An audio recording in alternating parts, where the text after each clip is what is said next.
Hello everyone and welcome back to my channel. My name is Jamie and for today's video we will be doing a watercolor with me, but we will be using Tombows. If you'd like to watercolor along with me, you're definitely welcome to do that. I will explain things and then probably have some music. And this title is written with a Pentel water brush and the Tombow N25. So here is my current bullet journal. If you want to see a flip through of it, I just did one. It's the February 2017 flip through. And then I just took some shipping tape and put it on a white piece of paper, and I'm going to use it as my palette. I like to use white so I can see what colors I'm working with.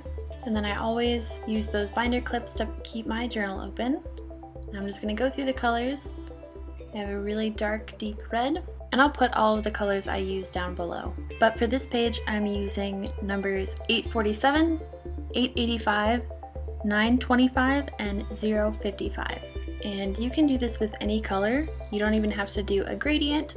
If you want to do different colors that don't blend together, that would also be really nice. I just prefer to do this color scheme. If you've watched my last watercolor with me, I think I did this one in there too, but I really like it. Kind of looks like a sunset to me. So all I'm gonna do for this page is wet the entire thing, but making sure I don't get the spine of the book or the edges, especially because this is a soft cover book. It's much more likely to deteriorate with water damage, so I try to keep the edges of the page dry. And then I'm just starting with my darkest red on the top and blending them together using water, and then blending out the bottom of the colors so that it will go into the next one nicely. The cool thing with watercolors is that you can go back and layer them. So if you don't think your colors are dark enough, then you can definitely go back and do another layer, which is what I'm gonna do after I put the yellow on here. And when I'm blending colors, I tend to turn my brush a little bit to the side, and I feel like that helps it blend a lot better.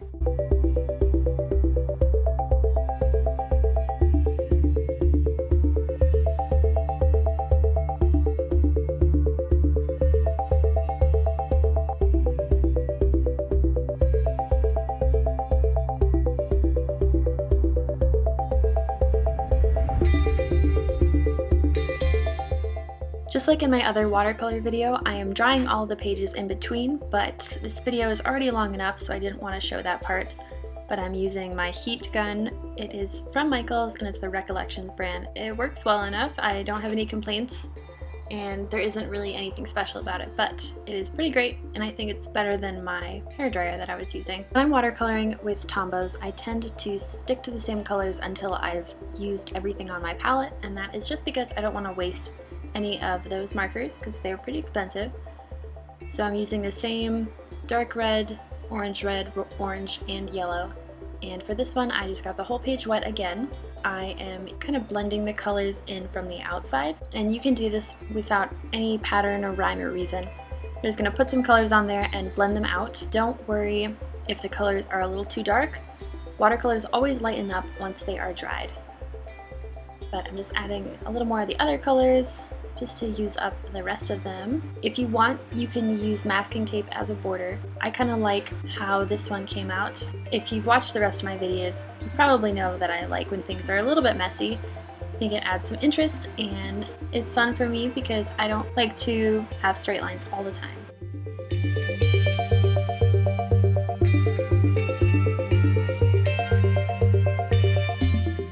For this page, I'm gonna make just a little section of water at the top.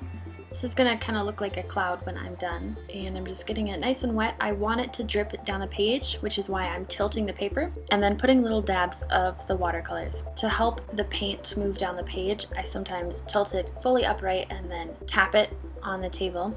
That helps the water move. And this red is coming out more as a pink, but I'm okay with that. I like how it looks.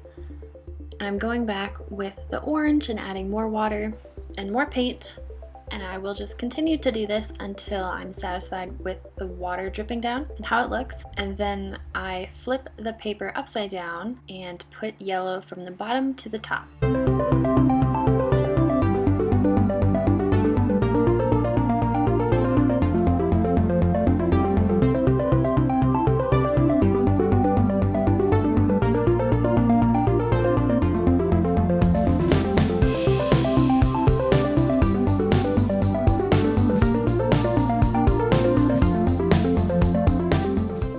Now to clear your palette, all you're going to do is wipe off the excess marker. If it's not coming off, then you can just get your paintbrush and get it a little bit wet and wipe the rest off. And you're ready for different colors. Here is the heat gun I just mentioned, and I'm using it to dry the paper front and back and making sure the spine of the book is dry as well.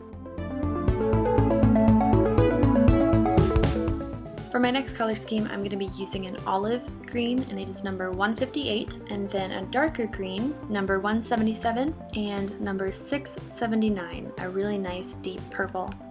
I don't plan out what my watercolor pages are going to look like before I do them. I usually just pick some colors, see what I like as I go. And I know there are people out there that need more structure when they're doing art or when they're painting. So definitely check Pinterest or Instagram to see other people's watercolors or have some sort of plan in mind before you do this. This ended up looking kind of like flowers on a vine, which I really liked and was not what I expected this to turn out like. But that is one of my favorite things about watercoloring, because you never know what the final product is going to look like.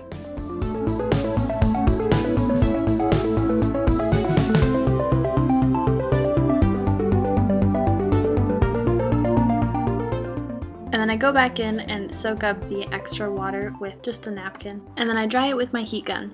On this page, I'm just going to make a circle of water and then go back and put paint in it. Since the circle is wet, the paint will just move around by itself. I add a few different colors to the circle and then repeat it a few more times on the page. Then I just go back and add a spiral or circle over the rest of the page to use up the rest of my paint.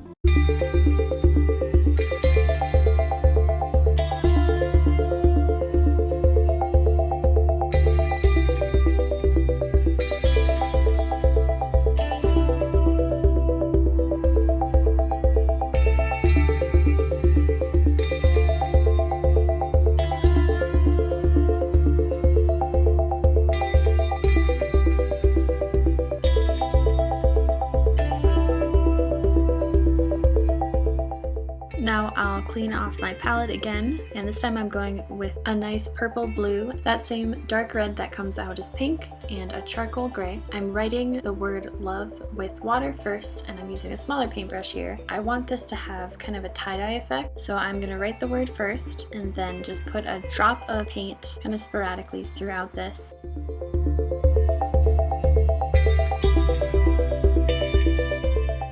You can see that it's moving around with the water. You might need to keep adding water through your word so that the paint moves nicely. This is actually the first time I've tried this technique with my Tombow markers, but I really like how it turned out, and I'll probably do this more in the future. Once I have enough of the first color, I'm going to go back with my pinkish red and fill in the spaces with that. Since there's so much water on here, I'm just going to be careful not to blend the two colors too much because I want them to be distinct, so it does have that tie-dye effect.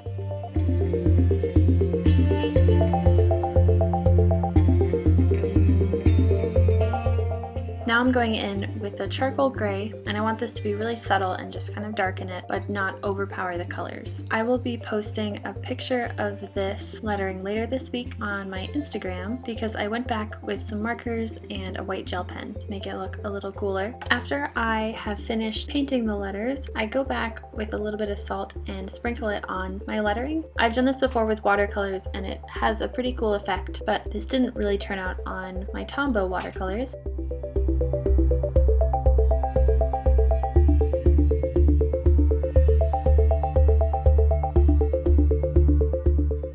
For this page, I'm just going to write "Hi there, friends," and a heart. I didn't realize that my camera stopped recording in the middle, but I put in a picture of the finished product. If you'd like to see more of my hand lettering, I have a playlist linked in the top right corner, and in there I do some drills, the alphabet, and then some of the days of the week. And the paintbrush I'm using is a Master Touch Round number 8, if you're curious.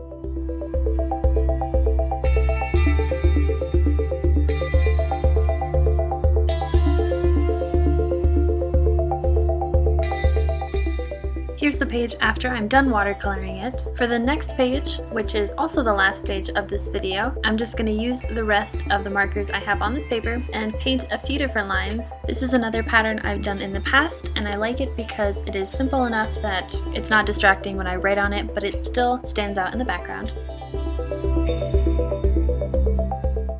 Now I'm just going to flip through all of the pages that I've done today. Let me know which was your favorite in the comments below, or if you just love all of them, don't forget to give this video a thumbs up, and let me know of any other color schemes or patterns or videos in general that you'd like me to make. Don't forget to follow me on Instagram to see the rest of my pictures from my journal or updates of these pages, and that is linked below. Other than that, thanks for watching and have a great rest of your day.